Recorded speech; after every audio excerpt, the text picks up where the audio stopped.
जय श्री गणेश दोस्तों, आप देख रहे हैं आपका अपना YouTube चैनल भारत के रंग। इसमें आपके लिए लेकर आए हैं पंचतंत्र शिक्षा पर कहानी ढोल की पोल। तो आइए कहानी की ओर बढ़ते हैं। ढोल की पोल। एक बार एक जंगल के निकट दो राजाओं के बीच घोर युद्ध हुआ। एक जीता दूसरा हारा। सेनाएं अपने नगरों को लौट गई, बस सेना का एक ढोल पीछे रह गया। उस ढोल को बजा बजा कर सेना के साथ गए भांड व चारण रात को वीरता की कहानियां सुनाते थे। युद्ध के बाद एक दिन आंधी आई।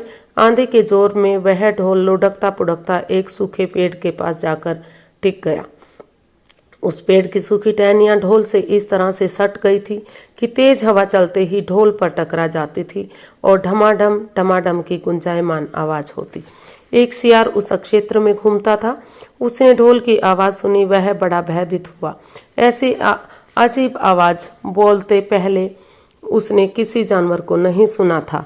वह सोचने लगा कि यह कैसा जानवर है जो ऐसी जोरदार बोली बोलता है, ढमाढम। सियार छिपकर ढोल को देखता रहता, यह जानने के लिए कि वे यह जीव उड़ने वाला है या चार टांगों पर दौड़ने वाला। एक दिन सियार झाड़ी के पीछे छिपा ढोल पर नजरें रखे हुए था। तभी पेड़ से नीचे उतरती हुई एक गिलहरी कूद कर ढोल पर उतरी। हल्की सी ढम की आवाज भी हुई। गिलहरी ढोल पर बैठी दाना कुतरती रही। सियार बड़बड़ाया, ओह, तो यह कोई हिंसक जीव नहीं है, मुझे भी डरना नहीं चाहिए। सियार फूंक फूंक कर कदम रखता ढोल के निकट गया। उसे सूंघा। ढोल का उसे न कहीं सिर नजर आया और ना ही पैर। तभी हवा के झोंके से टहनियां ढोल से टकराई। ढम की आवाज हुई और सियार उछलकर पीछे जा गिरा।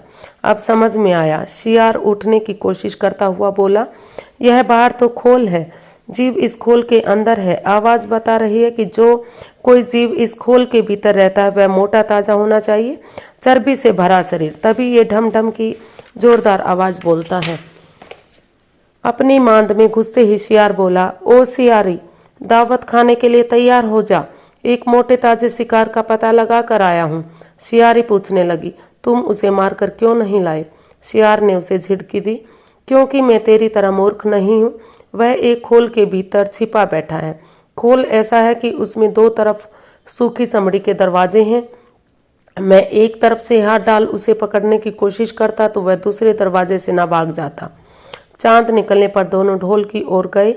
अब जब वह निकट पहुंच ही रहे थे कि फिर हवा से टहनियां ढोल पर टकराई और ढम ढम की आवाज निकली। सियार सियारी के कान में बोला, सुनो इसकी आवाज, जरा सोच, जिसकी आवाज ऐसी गहरी है वह खुद कितना मोटा ताजा होगा। दोनों ढोल को सीधा कर उसके दोनों ओर बैठे और लगे दांतों से ढोल के दोनों चमड़ी वाले भाग के किनारे फाड़ने। जैसे ही चमड़ियां कटने लगी, सियार बोला, होशियार रहना, एक साथ हाथ अंदर डाल शिकार को दबोचना है। दोनों ने हूं की आवाज के साथ हाथ ढोल के भीतर घुसेड़े और अंदर टटोलने लगे। अंदर कुछ नहीं था। एक दूसरे के हाथ ही पकड़ में आ गए। दोनों चिल्लाए, हैं, यहाँ तो कुछ नहीं है, और वे माथा पीट पीट कर रह गए। सेख ही मारने वाले ढोल की तरह ही अंदर से खोखले होते हैं, ज्यादा सेख ही नहीं मारनी चाहिए। तो कैसी लगी दोस्तों आपको ये कहानी? अगर कहानी अच्छी लगी है तो प्लीज़ लाइक करें, शेयर करें, सब्सक्राइब करें, कमेंट्स करना बिल्कुल ना भूलें। इसी तरह से मैं आपके साथ अच्छी अच्छी मनोरंजक या शिक्षाप्रद कहानियाँ लेकर आती रहूँगी। नमस्ते, थैंक यू।